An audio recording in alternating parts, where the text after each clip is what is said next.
today it's Sunday here in the hospital. So another day in the hospital.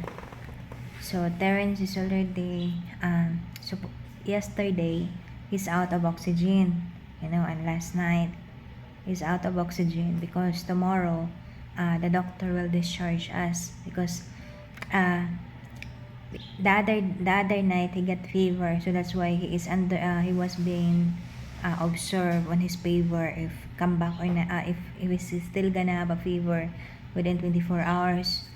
So they removed the oxygen and they observe him if the fever is still gonna be there, because if he has a fever it means there's an infection.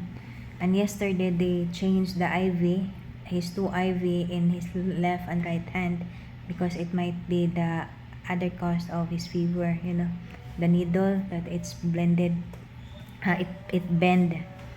So now he has no fever, but the oxygen level is low, so he's back in oxygen. So I think what happened is since we're gonna be discharged tomorrow, if we could able to settle our bill, because that's our another concern, our hospital bill. So if we're gonna discharge tomorrow and come home, then we will get an oxygen, so that we have an oxygen in the house. So in case he having a low oxygen level, then I'll put the oxygen on him, so that's what happened. So other than that, he's in taking a tramadol, a pain reliever, not anymore in the drips, what do you call that, in the through the drips, but he's drinking. It's a tablet now that he's drinking, so he got a little cramp this morning after taking the tramadol. It's gone because he got every time he got a hiccup, like that, so that's where he got the pain. So that's what happened.